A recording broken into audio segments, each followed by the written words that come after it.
Hello and welcome in. This is going to be a very long video. It's going to be very action-packed, so I highly recommend you stick to the end. In this video, we are going to be going over the non-discount email campaign strategy that 7 to 8 figure e-commerce brands are using to generate over $1 million per year at complete full margins. I know this because I've seen it firsthand happen multiple times, and this is going to be a condensed version of the full thing, so we can fit this in a YouTube video. So let's get straight into it. No fluff, straight into the action. So why this is important and why this is an important video to watch. Ad costs are rising for e-commerce, and unfortunately, they're not going down. We're having to pay more and more to get site traffic and acquire our customers, which makes retaining your margins in the back end the number one most important focus for surviving in this market in 2024. Now, many brands are throwing around like monthly discounts to survive regarding email campaigns, and that's just going to kill themselves in the long run. The brands who utilize strategies that maintain high profits will be here for 5+ years. Meanwhile, the ones that are just throwing their profits away with discounts, they're going to start to fizzle out. So first we need to understand the market and how it has changed over the past few years. And so I have this graphic here, evolution of the market. Over here we have 2020 and 2023. Here's what happened. Government printed a shit ton of money, and of course we had stimulus checks. So that meant that consumers were buying anything because they had a ton of money, and they were getting checks from the government and then also from their job for leave. And so e-com brands felt rich because consumers were buying anything. And so what happened? E-commerce explosion. So new e-com brands start multiplying. Shopify made it easier for people to access it, and that went on for kind of like 3 years here. We were seeing the effects of it. And then 2024 hits. End of 2023, now we're in a bear market, and the consumers they have less cash. Reality hits them. You have to go back to work, and there's layoffs, inflation, all that stuff. And so now the consumers are a lot more skeptical, and they're buying less because they don't have as much expendable income. And so what happens here? E-com brands make less money. It's just, if it was 2020 and you were in the exact same position with your e-com store, you would be making more money than you are right now. That's just the matter of the fact. But 2024, e-com brands are making less money. Now, there are two courses that you could take. E-com brands that continue as usual, and they don't adjust their strategies, and they're just going to fizzle out because they don't know how to survive in the market. And then you have the e-com brands that are going to be focusing on profit, and these are going to be the ones that thrive because they're going to be able to just refunnel all their profits back into the strategies that work. So those are kind of the two things you can understand, that two different routes that you can go. But essentially, we were in a bull market. Government was printing money. The consumer had a ton of money. They had expendable income to buy, so they bought a bunch. E-com brand explosion. Now we're in a bear market. Consumers have less cash, so it's much harder to get them to buy. One, because they don't want to buy right now, and then two, because of all the increased competition with these new e-com stores. So that's kind of where we're at with the market right now. And just for some background, my name is Max, founder of Wellcopy, email marketing agency, generate over $20 million, yada, yada, yada. If you want this doc will be inside of the subscription so that you can have it for yourself. So what's inside of this document? We're going to go over why this is important, the email content strategy that we're going to use, unlimited winning content ideas that you can generate in 60 seconds. I'm going to go over a ton of email examples and winning micro-topic frameworks, which is what we like to use as the phrase, and then a free swipe file with 84 high-converting emails that you can use, and then campaign calendars, how to build a campaign calendar, and then also a video walkthrough of me going through the campaign calendar and creating it live on call. So that is what we're going over in this video. This is a shorter version. Not everything is going to be in this video or this document. If you want the full one, you can have it right there. Now let's go in a little bit more depth as to what the market is in 2024. So customer trends, as you may have noticed, the consumer is a bit different today than quote unquote back in the day.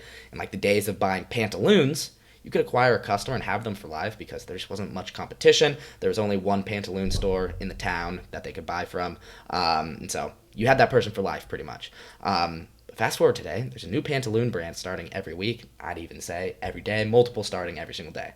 And with all the increased competition in distribution, Shopify, thank you, it's become very hard to acquire a customer and then keep their customer with just all these new options for the customer to choose from. So consumers like to try new brands. It's just hard to resist when there are thousands out there in your niche. Like, why should they go with you? So what happens here is, like, even if you acquire a customer, here's what they're thinking. I like this brand, but I just saw a cool new young brand on TikTok. Maybe I'll try them out too. People are getting exposed to all these different e-com brands, and it's tempting to want to give them a shot no matter how cool your product is. So back in the day, quote unquote, can even apply to 2020 and 2021, which we discussed. where the COVID days, the stimulus checks, and e-commerce explosion, it was very, very, very easy to get people to buy and then buy again. Customers just had money to spend and nothing better to do in their free time besides shop because we were in lockdown. So we were in a bull market and people were just buying, and e-com was quote unquote easy. Everybody thought they were some e-com whiz when in reality people were just buying. You could put up a creative in 5 minutes and get an instant 3 to 4x ROAS on Facebook. Today, the numbers just aren't the same. You can get those ROAS numbers, but it's just not sustainable and it's not profitable.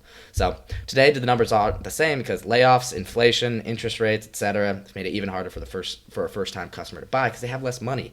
But the thing is, you can get people to your site, no problem. That's no issue with Facebook ads, social media ads. You can get them to your site, but converting them is another story. So as you can see, 2020, it's kind of like shut up and take my money. And then 2024, it's like you get someone to your site and it's like, So that brings up the point number one, which is trust. Trust is number one. Trust has never been more important for making sales and then doing so profitably. Almost all customers have been scammed online before, and that has scarred them. I've been scammed online before a couple times.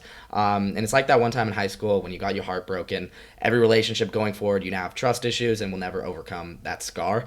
That's kind of how it is with e-com and getting scammed online. Unlike times in the past, customers today really like to do their due diligence on what they're buying. Is this brand real? So kind of like what's going through their mind is, who is this brand? I've been scammed buying online before. Why not go with one of the other 50 brands in this industry? And also, like, what are people saying about this brand? And so right when someone clicks on their site, this is what's going through their mind. So this brings up the point of the trust threshold. You may have heard me talk about this in other videos if you're familiar with my content, but essentially, trust threshold is the point in which the customer trusts you enough to make a purchasing decision. Maybe they don't want or need your product right in that moment, but they trust you're an actual brand that would fulfill on their you're the brand that could fulfill on the promises that you make. So that just primes them, and then they're ready for purchase for when they do have a firm need for your product. So to get to that point, the customer just needs to see your brand multiple times to reinforce your authority. So you can see like a graph here, we have the trust threshold, and then it's like number of times exposed to your brand. It's going to be more than a couple. Not ready to purchase and then purchase. They just have to see your brand a couple times to trust you. It's not enough to just see your brand once. That's just not how the market works today. And you know what? The customer likes to shop around. There are new stores popping up every day thanks to Shopify and the low barrier of entry into e-commerce. And a lot of these new brands are cool, fun, hip, etc., all that stuff.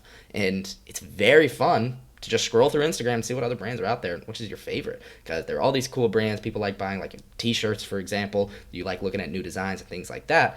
There's just so many options, and it's almost like more fun than actually getting the product. Like, for example, the lead up to a vacation, it's just as fun as the actual vacation. Same sort of thing with shopping. It's super fun. And so you see like this person scrolling on their phone, it's just like, OMG, yay, so many cool brands and products that I can choose from. And this number is only going to get larger and larger. Then moving on to the purchasing decision, like the actual purchasing decision when the customer is ready to buy. So when the customer's done shopping around, gets to the point when they are ready to purchase, let's say, hypothetically, they're thinking between two brands. What brand do you think they're going to go with? Brand A, they've seen 3 times only through paid ads. Brand B, they've seen 8 times across multiple different channels and they've gotten value from them. Now, it's probably brand B. We all can agree on that. So it's obvious, just you send more content and you make more sales. Simple graph. Number of times a customer sees your content, the likelihood of purchasing. And if you put this over a competitor, number of times they've seen your brand compared to another brand. If you're at like 7, and the other brand's at like 3, this is only going to go up. Likelihood of purchasing just increases. But now the key for scaling profitably is really like when we talk about retention in content. So I kind of glossed over retention, but this is where content offers the most advantages. So we discussed the importance of content to gain trust, to get somebody ready to purchase. You need to hit these people with multiple touch points. You need to expose yourself to them. But content is also a key part in staying top of mind with all your past customers to promote repeat purchases. If you're in someone's face 4 times per week, for example, they have no choice but to always keep you in your mind. If it's every other day they see you, you're always in their mind. And that's what we want. We want to occupy mental real estate. So whenever your customer's going about their day, clean the kitchen, and just have a random need for your product, randomly think about you, you're the brand that they automatically turn to because They're always subconsciously in the back of their mind. So like this is like what we want when people are going about their day. They have food, friends, family, Kim Kardashian, of course, sports, and then like your brand. This is what we want. And the only way to achieve that is by always being in our customer's face, continuing to send them content. This is what's called the top of mind effect, which is customer thinks of your industry, automatically turns to you rather than competitors. Whatever brand holds the most top of mind real estate with their customer base is going to win the top of mind effect battle. And the thing that's great about this is zero cost of acquisition. Essentially, if somebody just is going about their day and they go to your site, and this is stuff that's not going to be trackable really. If somebody just goes to your site and buys, the only way to actually have those is if the customer's always thinking about you. Content, content, content. This is also right place, right time. By sending more content, you increase your luck surface area to hit someone with a message right on the day or time that they're in a buying mood or just have a random need for your product. You give yourself more chances by focusing on content and by sending more to be in the right place at the right time and pick up those random purchases. That's something that isn't talked about too much. So now let's talk about email marketing in 2024 because that's the point of this video and about content. So email marketing is the number one option for sending content, building trust, and staying top of mind with customers for a few reasons. It's cheap, you own it completely, it is very predictable and scalable, it increases your customer goodwill and brand valuation over time, and no one can take it away. Like Mr. Zuckerberg can't take it away, he can't shut it down. If you guys are running paid ads on Meta, you know it's an absolute shit show right now, and not the case for email. So just to put it simply, email is the cheapest way to get traffic from people who already know, like, and trust you, and that's why it's the most valuable. Bottom line, we have to always send content to our customers to stay top of mind so that they don't forget about us and they're always thinking about us, and email is just the cheapest way to do it. What's great about email is it's people who already know, like, and trust you. It's not cold traffic. So then this brings up email versus paid ads and like what the differences are. So let's look at it. If we want to send content to people, these are kind of like the two main options. You have organic social media content, but that's not predictable. You're relying on the algorithm, whereas paid ads and email marketing is predictable and it's the easiest way to send content. So email versus paid ads, everybody uses social media, awesome. And then email marketing, everybody uses email. Everybody checks their email. Paid ads, you're acquiring attention, which is very important. It's how you get people to know that your brand exists. And then email marketing, it's convert and maintain attention. It's different. And then paid ads, very predictable to scale. Just put more money in. If you know you have a 2x ROAS, you can just put more money in and then you're going to get more revenue. And then email marketing as well. It's very predictable to scale. You know you can convert a certain amount of site visitors to email subscribers with a pop-up form. You know what percentage of people are going to purchase over time. Now paid ads, this is where things differ. Paid ads is very expensive, very, very, very expensive, whereas email marketing, it's very cheap. Paid ads controlled by Meta, Google. It's not your data. They can get shut down, etc. Whereas email marketing is controlled by you. It's your list. It's your data. It's all yours.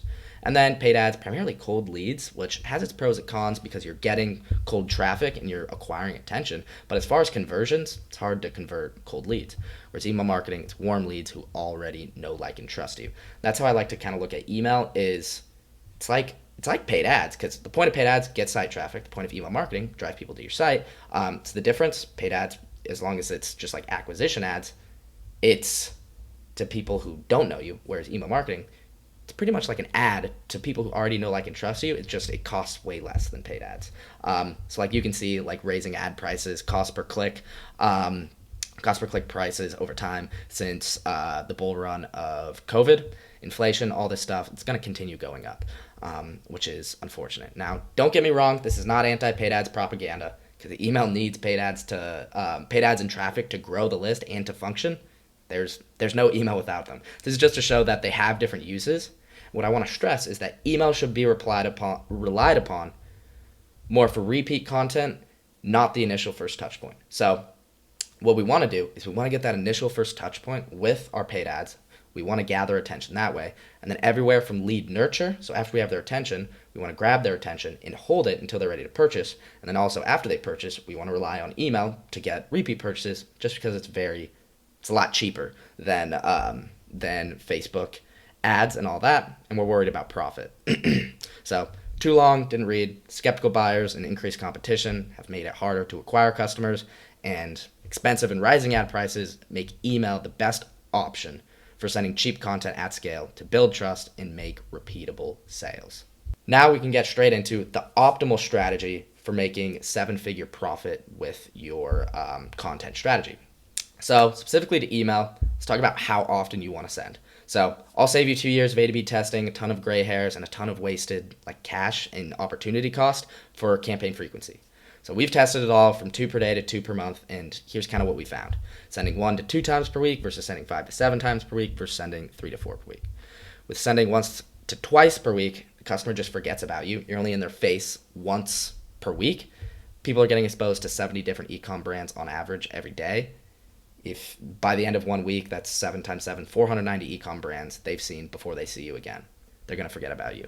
And customers are unable to form a habit of opening your emails. So by sending once a week, you just don't get as many repeat openers because people aren't used to seeing you in their inbox as often.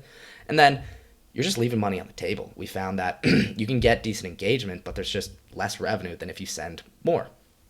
So then we go to like sending 5 to 7 times per week. So sending almost every day. The problem with this is you get higher unsubscribes, and the customers can get annoyed. They can reply. There can be complaints. There can be spam. And it also dilutes the power of your messaging. So if you're sending every single day, you kind of like lose value in each message since you're sending so much. And then also your revenue is going to plateau. It's going to lose effectiveness. Yes, your revenue is going to go up, but it's going to plateau and reach a peak. And then we go to 3 to 4 times per week. What we found is this had the highest revenue with the lowest unsubscribes. It allows you to stay top of mind with the customer because you're in their face every other day. And then every email you send also has equal weight and impact, rather than if you're sending every single day, you dilute the power of every single message. So this is like kind of a quick visual of 3 to 4 campaigns per week. So you can see sending once per week just on a Monday. It's just kind of like, who is this brand? Like I forgot I even subscribed to them. And then Sunday, Monday, Tuesday, Saturday, whatever it is. Oh, hey, I know this brand. I'm going to open them.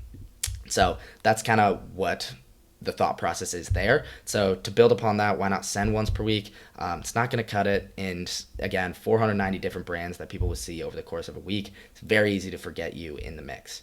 And your engagement and your open rate from sending less will actually drop, which is really funny. You think that it would increase because you're sending less, but actually it just ruins the habit of people opening your email. So this was like an example of a client that we ramped from 2x per week to 4x per week. Open rates went from about 50%, under 50%, high 40s to 61%. And then also like click rates increased massively. A lot of that was like, it was just better content we were sending. And then everything was up across the board. And then why not send 2 times per day? Now you don't want to ram content down your audience's throat because they'll get annoyed. You just want to send a healthy amount. More importantly, the right content. That's the more important. If you only send sales-focused emails at your audience, then they'll get annoyed no matter how much you send, even if it's once per week. But what about giving them value, entertainment, tips and tricks? That's where you can strike the healthy balance that prints cash and then also is going to build a passionate fan base. Like these people here, look at how happy they look. Awesome. So then to kind of build on the habit that I was talking about, this is habitual engagement. So when customers expect your emails in your inbox frequently, they're much more likely to look out for them and then open them. So frequent emails can actually develop that habit among your customers where they kind of just like see your email and are conditioned to open it. And this will improve open rates and by extension, the potential for conversions. So if you think about it, if you're sending good emails, say every time somebody opens your email, it's a nice, pretty design. They get a little bit of value. They just get dopamine right there on the spot. Just in that 3 seconds of looking at your email, nice, pretty design, awesome, instant dopamine. So then they're much more likely to open your next email. And then you create a feedback loop where it's every time they open their email, they get a little hint of dopamine. It's a pretty design. It's a well laid out email with cool information. Boom. So it's a very virtuous cycle also. The more that somebody engages with your content, the more familiar and comfortable they become with your brand, which can lead to increased loyalty. So you send content, customer engages, you send content again, and they're going to recognize you. And so then you send content again, they engage, and then it strengthens every single time you go around this loop. And then also the exposure effect. So there's a psychological phenomenon that states that people are trained to like things that they are familiar with. So by sending more content to get people familiar with you, the odds are that they will turn into a fan as long as you're sending good content. Like it's super weird. So like an example here is like listening to a song. First time you're like, it's not too good, like whatever, it's not all that. Then after a few repetitions, you kind of get stuck in your head and you kind of get like used to it. And it's like, I like this song. And then after many more, it's my latest favorite.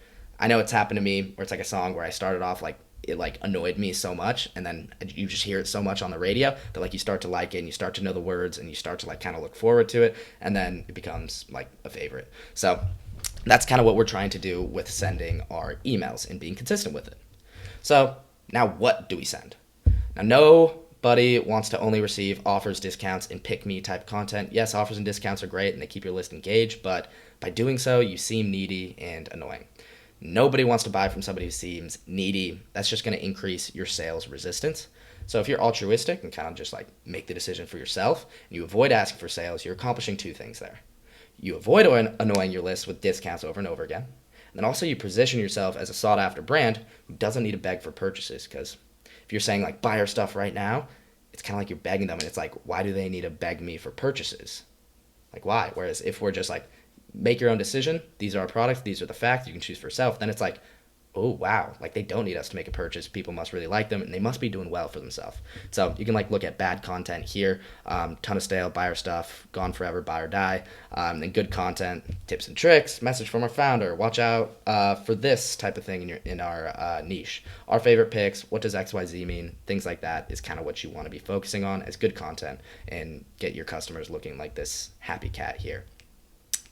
So to go deeper into the content and what should be inside each email, this is like the goal. Education plus positioning is going to equal sales without discounts. So as we've discussed, the modern customer wants to do their due diligence and actually understand the product that they're buying. So we want to remove as much friction as possible for them in that process. And that's what we're doing with our content. So the content that wins and that we found perform the best and make the most sales over time is A, it's going to educate the customer on a problem, a process, or a solution, which we'll go over in a second. And then B, it's going to position your product as the solution. Now, if you can do both A and B, you're going to guide your customer naturally to making the right decision, which is obviously buying your stuff. And then, of course, earn trust points in the process, which are going to be needed to make a buying decision. So the goal of every campaign, we want a healthy balance of product education, whatever that may be, and then product promotion. Product education can be niche education, anything like that. But cool little Thanos meme for you. And to go kind of along that with the problem, process, and solution education, by educating on the problems and processes, you prime the recipient for purchases what are made in the solution education. In using these educational frameworks, you want to make sure that you subtly position your product as the solution and superior option. So these are the kind of questions that you want to be answering inside all of your emails. So you're going to want to use these to prime these questions. So why many fail to do XYZ? It's a problem. It's a problem education. You're informing people about a problem. What is this topic? Why most XYZ solution in our industry are bad? Where many go wrong with this? And then you could talk about the process, where it's how to do XYZ, how to overcome XYZ, because now they know the problem. Now what's the process, the history of XYZ, the old way of XYZ, and then the solution, talking about your actual product, because that's a solution. So once people understand a problem and a process, then they can go towards the solution, which is like what people are saying about the product, how and why this product works, how to use XYZ product, things like that. These are all going to work together and in tandem. And that leads us to micro topics, which are the small little subtopics of information on your industry, your process, and your product. So this allows the customer to digest the information easier, just as it's easier to remember 1 point rather than 10. So these micro topics are what we're going to be using in our campaigns. So if we think about like our email campaigns, each email is only going to be looked at for a maximum of 3 to 5 seconds. Like if you're thinking about email, nobody just sits down at their desk and is like, okay, I'm going to sit here and look at all my emails in depth. It's not how it works. It's somebody gets up to go to the bathroom and they just, while they're walking over to the bathroom, they open their email. They see your email, they click it, open it, look at it for like 3 seconds. Sorry, something's gone wrong. Please try. That's just not how it works. They get up to go to the bathroom and they're on their phone for like 3 to 5 seconds as they're walking to the bathroom, and they look at your email for 3 seconds and then they go out, they close the door, do their business. That's maximum of 3 seconds. So we want to focus on one specific point in each email, and you want that to be the one thing the customer can take away from the email. If you try to give too much information and cover too many topics, you're not going to get any message across. Like if you're focusing on 6 different topics, the customer's not going to get anything. But if you focus on one topic, the customer is going to remember that one topic. So you ask yourself, when you're putting together your campaign topics, what is the one thing I want my customer to know after looking at this email? One email, one topic, one takeaway. So like you can see, customers then versus now. Oh yes, the morning newspaper. I can't wait to read all these long articles. Whereas like thanks to TikTok, Instagram, YouTube, whatever, social media, they'd rather lick the inside of a school bus than read any long form content. That's just, everybody wants short form. So these are going to be the frameworks for all of our emails. We're going to be using micro topics, which are going to educate our customer on our product, the solution, the industry. We're going to be using micro topics to give problem education. We're going to be using micro topics to give process education. We're going to use micro topics to give solution education. And we're going to be sending one email for each micro topic. So now let's create micro topics. You can find thousands of quick, easy, and digestible topics within your one product or niche. If you say you don't know what to send emails about, you aren't looking hard enough, or you're overcomplicating it. So all you want to do is you want to find your large overarching topics on your industry, on your product, and then create micro topics off of them. And then create singular emails about each micro topic. So you can see here, you have like a brand niche, and then you create macro topics off of them, so big overarching topics. And then for each macro topic, you can create tons of different micro topics. In this case, I just did 7. And then you send an email for each one. It's that simple. So let's go over an example. Say we have a supplement brand. We have a supplement brand, and these are like the different macro topics, overarching themes that can apply to our customer. Number 1 could be building muscle.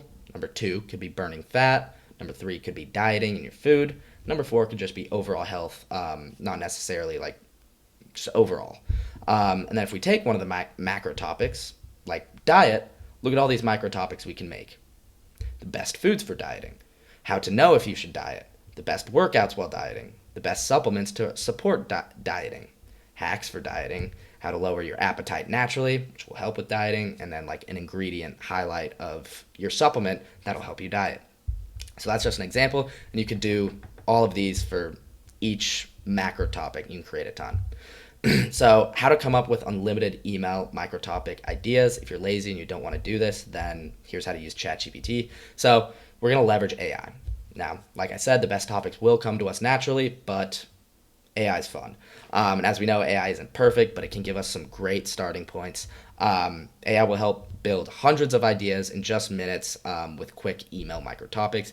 I have here my go-to prompt that can help you use ChatGPT to strategize and build out your calendar and get unlimited topics essentially.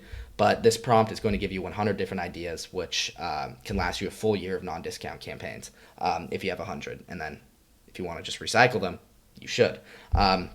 So it's going to be available in the doc in the description if you would like that ChatGPT prompt. It's completely free. And then there's also supplement brand AI example results. So I also went over an exact prompt that I used and then the exact results. So the prompt, it's also in there in the description if you want it. And then here are the results that ChatGPT gave me with the exact prompt I gave it. So this was a macro topic for a supplement brand in the health niche. It was holistic health and wellness, sustainable muscle building, the science of natural supplements, aging gracefully, nutrition, and all these different macro topics. Under each one, we have a ton of micro topics. So the role of adaptogens in managing stress, well-being balancing hormones, the impact of sleep, and then sustaining muscle building, protein timing and its impact on muscle synthesis, like how long after working out, age-related muscle decline. Look at all these different micro topics. Each one of these you can create a singular email about, and it's going to be super effective for your list. It's going to be easily digestible for them to take away, and of course at the same time promoting your products in the process. All right, so now let's get into like the specific frameworks, the winning frameworks that we've seen consistently perform well across e-com brands of all niches, and some of the kind of emails that greatly show these at work. So these are the frameworks I will be going over. There are 29 of them here. And yeah, so let's get straight into it.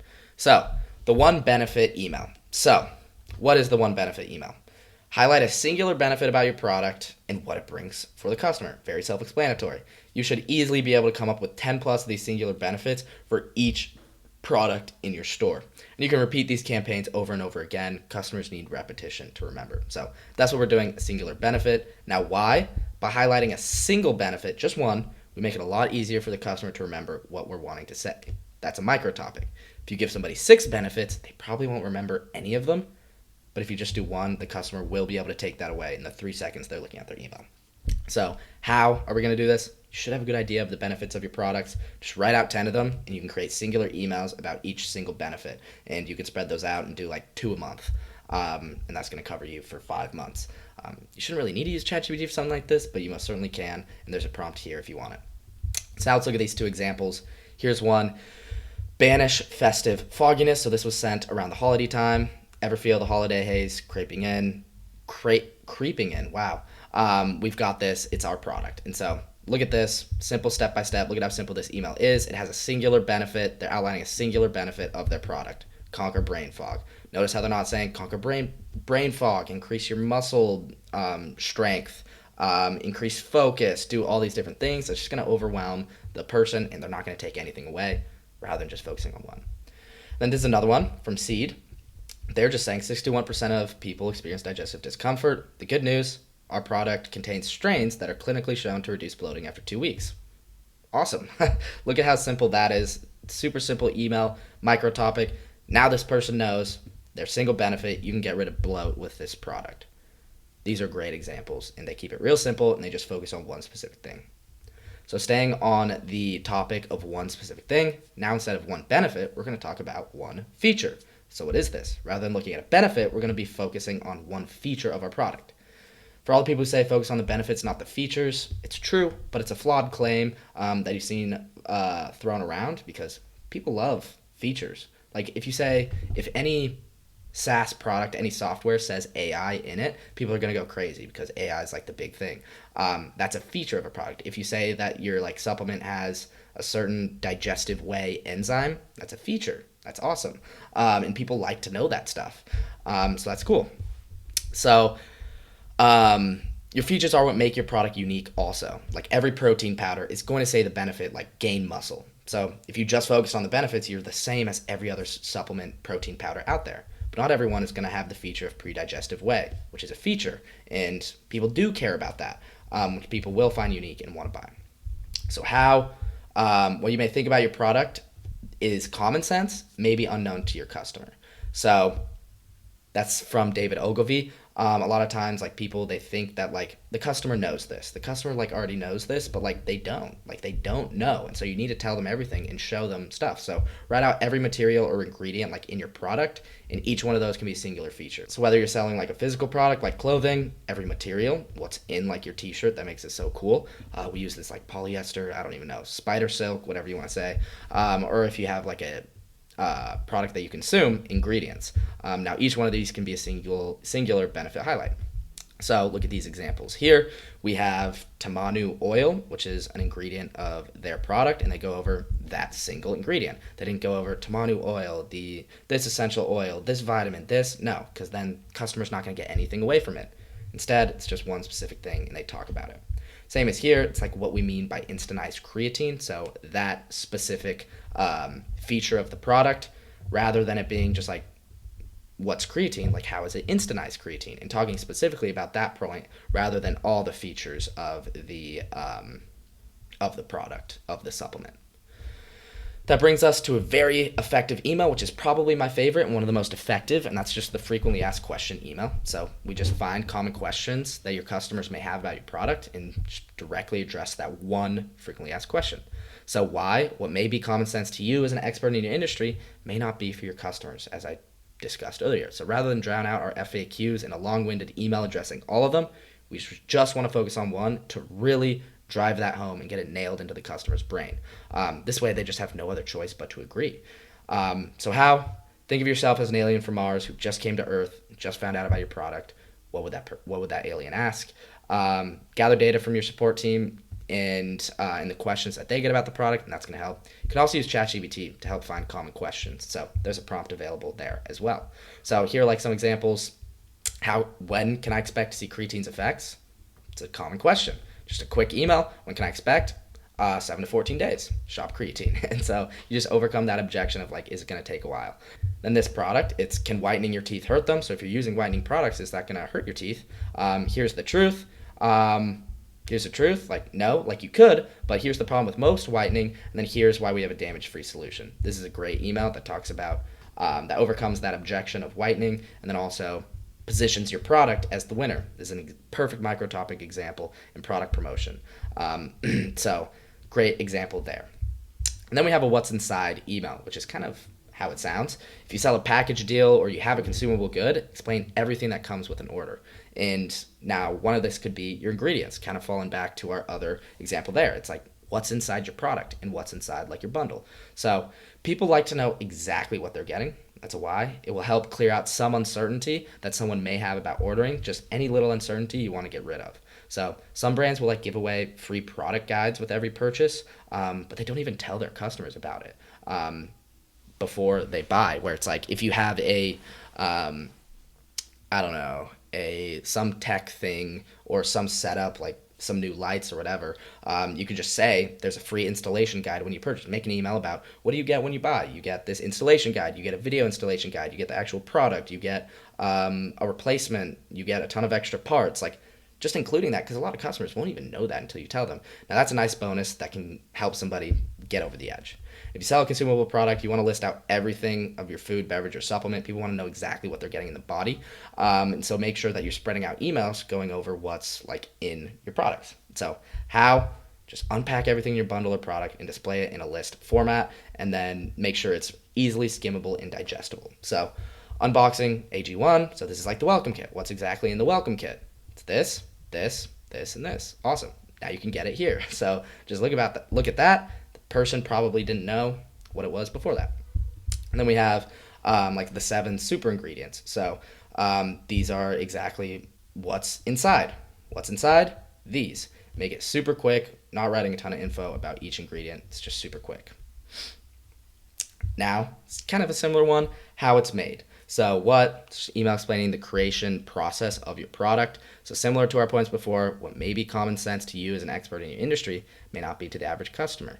For example, like your filtration process you use for like a certain ingredient in your product, maybe you have a process of taking it like through 3 different filters that like you don't really tell the customer. But if you do tell them, just like, even if all your customers do that too, just like say it, we run our products through 3 different filters to just make sure it's the highest quality, and that just proves to somebody that it's high quality. It's also interesting to see like the whole process, like A to Z.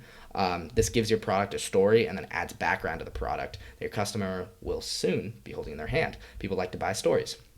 So how? Just list out every step of your process, from material gathering to factory product to warehouse to shipment, everything. Talk about the whole process or just a highlighted part of it. You can make a whole email on the process or just a highlighted part. Now, these are some examples. These aren't emails, but these are very effective in getting the point across. I really like these. So like this is beer, for example. Malt, mash, boil, ferment, bottle, age. I think it's laid out really clearly. And then like the cultivated meat production process. Like you can make emails specifically about each part of this process if you wanted to, but it's cool to see this laid out and with graphics. People would appreciate these inside of emails. Then this goes to how to use. So a step-by-step process of how to actually use your product. Now, we really want to be as clear as possible with our prospects, and we want to get rid of any uncertainty. So by laying out the steps of how to use the product, the customer can see how easy it really is, because that's probably an objection. If not, then we just leave it to their imagination, which imaginations are known to overcomplicate things. So we remove all uncertainty by explaining how to use it. Now, bonus, if you can explain like how to get the most out of your product. That's something that you can also plug into your post-purchase flow. So how? Just use the product yourself and share the steps you follow. It's that simple. If you have a tough time explaining, you can alter this to like how to get the most out of your XYZ instead of like how to use if it's something simple like, I don't know, just like clothing. You could say like how to get the most out of, or like how to style your product. That's like what we go over here. So example here, a couple examples. So this is like for a brand that sells like coffee machines, how to pull a shot of espresso. This is awesome. Show me how. They have a document on it. Then best recipe, but how to pull it. Super helpful because maybe somebody has an objection. Oh, this is like too complicated for me. They just make it super simple. And then like how to get the most out of your perfume. So these are tips for use. Another great email that shows, removes some certainty for the buyer and also provides value to them. This brings us to our next one, which is one of my favorites, which is the back in stock email. So if you have a product back in stock, create a full email about it, or 2. Even if you don't have some back in product, but you just got like some more product in, you can use the angle of back in stock to get more sales. So why? If something is back in stock, that means that it went out of stock. If something went out of stock, that means it's popular. And that also means that it likely will go out again. So this also has urgency in it. The back in stock angle mixes popularity and urgency. So even if a product didn't necessarily go out of stock, again, use this angle. So how? Just keep track of when you get new products in, create a feature email on the product or collection. So this is a really pretty email. Your emails don't need to be this pretty, but but the Spidey Suds is back. Shower Hero has returned, only here for a limited time. I bet this absolutely crushed for them. Obviously, big collab. Then also, like this example, the full glass is back, but in like this new style. So get them while they can. Another great email, and you can see that it kind of just like induces urgency and gets people to want to buy right now. Now let's talk about trending products. So this is kind of a one that you would imagine is important, but a feature email on your products that are just performing well. Self-explanatory. These work because people always like to be updated on the newest trends and popular products. So what we found is future trending works better than past trending.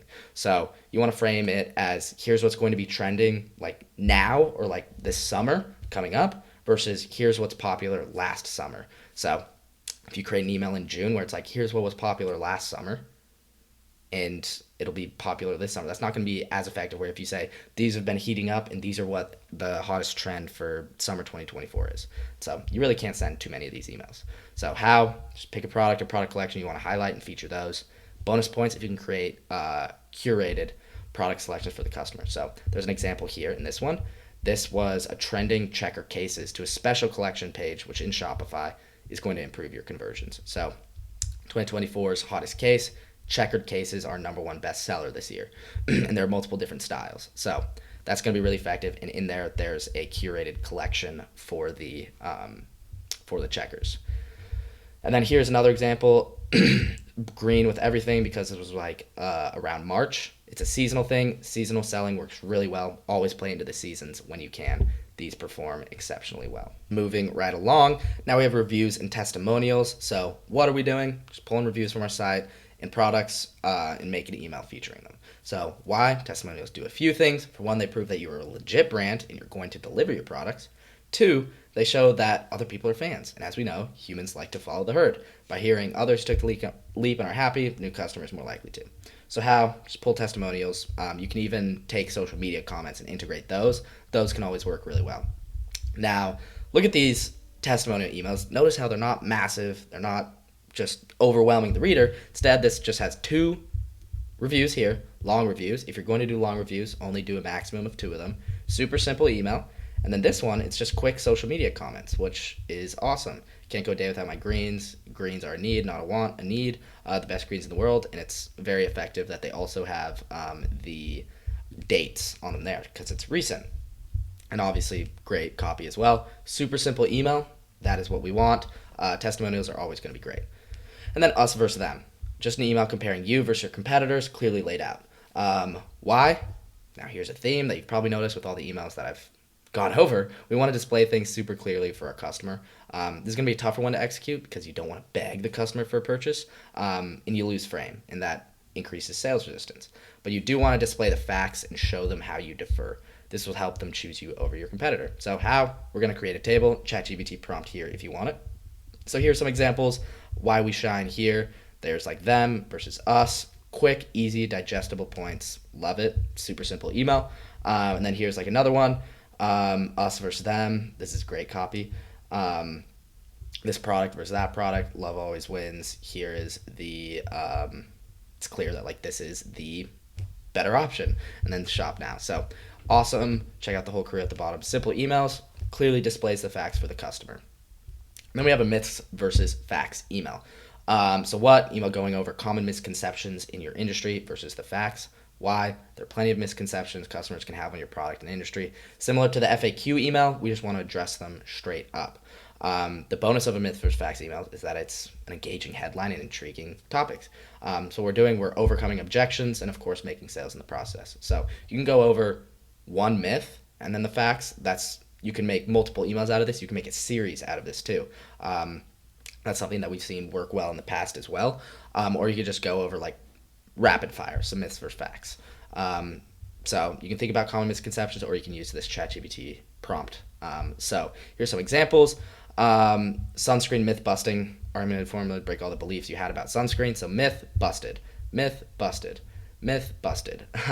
Love it. Super quick. They're not going super in depth because you don't need to. People aren't going to read all your stuff anyways. And yeah, so myths versus facts. Another good email, but a lot of copy here. You want to make this a lot easier for the customer to see, but the copy is good. We just really want to condense it. So facts versus the myths here as well. Strong, very strong header image there. And then a blog promo. Now, most of you are probably going to have blogs, but this is an email linking to a blog post on your site. So what we want to do in the email is we want to give the sneak peek to encourage site clicks. So we really want to sell the click here. Just sneak peek. Promoting blog posts all about engagement and moving people down the funnel. If someone clicks on a blog post, they are more likely to shop around the site because they've already committed themselves to like browsing and clicking through. So a good blog post as well will just promote products at the same time. So it's a win-win. It's also a nice change of pace for your list to soft sell them. Promoting a blog is not salesy, but it's going to result in a good chunk of sales. So how? Use past blog posts and use an intriguing headline plus a sneak peek in the email. Sneak peek, always make sure you do that. Try to really, really sell the click. Don't give them all the information in the email because then there's no point in them clicking the button. So you can see here the health benefits of olive oil. They talk about this, get the scoop, and then they have like read more buttons. This is honestly quite a bit of information. So I'd like to reduce this and really sell the click more. But you can see here, button way at the top of the email, benefits of the bong, are they really better? And then some information and then learn more. Again, this is probably a little bit too much information, but that's how I would improve these emails to really sell the click even more. And then promoting the product. Look at that. They have the bongs right down here. That's perfect. Next, we have a research study highlight. So what? Find a research study published that relates to your niche and promote it in your email. So why? By promoting research studies, you're going to position your brand as an industry leader. Like you went out of your way to find like a research study. These perform really well. Now, it doesn't necessarily have to be about your specific products. Like this is a study done on our products. Like no, it could just be something. You could find a myth in your industry and find a research study that proves it wrong. Or maybe like an ingredient or a material in your product. One way or another, connect it to your brand. So how? You can search up on Google Scholar your industry niche and just dig around and see what you can find. This really shouldn't take more than a couple minutes to find a decent one. Read the abstract, which is a brief summary of a research study for a few studies, and find one that's most applicable to you. You can even use ChatGPT. It'll find them for you, and I have a good prompt that we use. So here's an example. New study reveals the link between soft gums and inflammation. So soft gums, how it leads to this, and so there's a whole research study, and you can learn more here. And then, of course, promoting the product. This product solves soft gums, so you can see what that's like. And then here's like a more scientific, so for this newsletter, this brand, this is like the layout that works the best for them. And here's just a great breakdown of a research study. So that's another one that not a lot of people do that your list will really enjoy. Next, we have a holiday email. So what? Just promote a fun or random holiday that's connected to your niche. Why? Who doesn't love a holiday? We're not going to be using typical holidays for these types of emails, although you still can still send regular holiday emails, but they're random holidays every day, and you can easily spin one to be connected to your products. So just make a fun email based around them. So how? You can use websites. My goodness, I've been talking too much. Yeah, you can use websites like checkiday.com and then blank calendar pages. Search up all the holidays every month. There's random days every single day. Like these examples. Oh, you can also use ChatGPT to find them for you. I have a prompt in there as well. Some examples: National Irish Coffee Day. Who knew that was a thing? But of course, Jameson made an email about it. So that's a great little topic to do. And then like celebrate National Hiking Day from like all trails, and then promoting different hikes. Like these are a great way to have some engagement with your list and be like, oh, hey, it's National Hiking Day. Fun thing to do. Now we have more campaign ideas. So there are 15 more here that are very effective. Just like rapid fire, because I wanted to give like a ton. So like a progress update. So share the latest achievements, milestones, or developments within your company to keep subscribers informed and engaged. People like to be a part of a company that's growing. It's like a flex to say, I've been with this brand since day one. And so if you're able to like show that to them, constantly tell them that, then they're more likely to stay with you. 2, customer transformation. So real stories of how your product or service impacted somebody. That's very effective. Just going in depth on like, this is Brian, this was him before, and then this is him now, things like that. And then that's like kind of connects to before versus after. So just clearly show somebody before and then after. That's going to work effectively as well. Puzzles and riddles, these can engage your audience with like brain teasers or puzzles related to your industry. Offers a fun break from your usual content. I really like these. You'll still get site traffic no matter what. That's why everybody's like, oh, you have to promote your products like at all times. Not necessarily. Like no matter what, people will just click your email if you catch them in the right mood, like they're in a buying mood that day. 5, note from the founder. So just provide a personal message from the founder CEO, share insights, company news, or any personal touch points. These always work super well. Gift guide. So curate a list of recommended products. Just like it's like, for example, if summer's coming up, just like it's wedding season, here's a gift guide for wedding season. Things like that can work really well. Treat yourself, encourage self-care. That's one that always works. You just give people an excuse to buy your stuff, to be like, hey, you haven't treated yourself in a while, like you deserve it, something like that, and then you make a sale off of it. 8, media publications. So if you've ever been on any media publications or like the news or Shark Tank, something like that, those can be great. 9, behind the scenes. So these can be fun. So just like have somebody bring a camera into the office of the store or like the warehouse, take some pictures, just show like behind the scenes footage of like what it's like running an e-com brand, or like here's some stories behind our products, things like that. Tips and tricks. This is a good one as well. Tips and tricks. This is a good one as well. Provide valuable advice, hacks, and strategies. People love tips and tricks. Just quick, punchy, and get straight to it. UGC content, so customer photos, reviews, or stories. So you can take these like from your social media and see like where people have tagged you, or I'm sure you could possibly have influencers that are sending you content as well. Sneak peeks are a good one, and they reward people for being on your email list. So if you have something new coming up or a sale coming up, just give them like a sneak peek. Flashback Friday, Throwback Thursday, these are fun one. So you can share nostalgic content or like milestones that you hit. These are good ones. These are fun. Not many people do them. This is like way back on Instagram when you used to do Throwback Thursdays back in the day. And then staff picks. So just kind of a bestseller email, but frame it as staff picks. You could even say like, this is Tracy's favorite, this is Max's favorite, things like that. 15, brand values. So this is something that you can do to just like promote your brand and help people know that you're a real brand. Like these are brand values and these are what we stand for and these are seen in our products as well, things like that. So now there's a free swipe file as well. There are 84 high converting emails that you can swipe and use for yourself. All of these have killer micro topics, some macro, well executed design, and sound copy. I handpicked these ones, spent a lot of time. So use these at the expense of your warehouse's stock. Available in this link here if you want it. It's completely free. And then campaign calendars, same sort of thing. So now that you have a ton of content to choose from, it's time for the easy part, which is actually making your calendar and building it out. So here's a process we use to build a monthly calendar. First, you want to determine the important dates and then insert those into the calendar. So stuff you want to create content from. Holidays, product launches, sale dates. You just want to insert those into the calendar first so you can build around them. So then you want to add your supplementary emails to the important dates. So things like reminders, if you're running a sale, you want to build a couple reminder emails around that, like teasers, if you want to include those, things like that. You want to build those around those too. And then you have some gaps between them.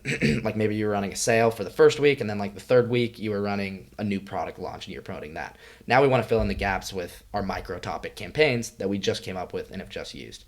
So use the examples given in this guide. Just make sure you have 3 to 4 campaigns per week and use a micro topic. So that's all laid out super clearly here. And I even have a campaign calendar. I created one live for sake of time. I've just like attached it here if you want it. You can see the finished product. This is what we came up with. Did the brand Nike, if you've ever heard of them. So started off with the main event, St. Patrick's Day sale, 20% off site-wide, and then there was a new product drop on this date. So first I went those. I added the supplementary email to it. And then the sale, I added the supplementary emails and then filled in the rest with micro topics. And this would be a great campaign calendar that they could potentially use. So that does it for this one. Thank you for reading. I hope you got some value from it. Where to find me, of course, you can email me, max@wellcopy.net, for any questions. My Twitter link is available there. They will be in the description as well. And yeah, use this free doc, claim it, do whatever you want to do. But yeah, hope you got value from it. Let me know if there's anything else you would like covered, any ways I could improve this resource. I'd be grateful to hear, and be on the lookout for some more valuable videos in the future. So again, thank you so much, and I will see you in the next one.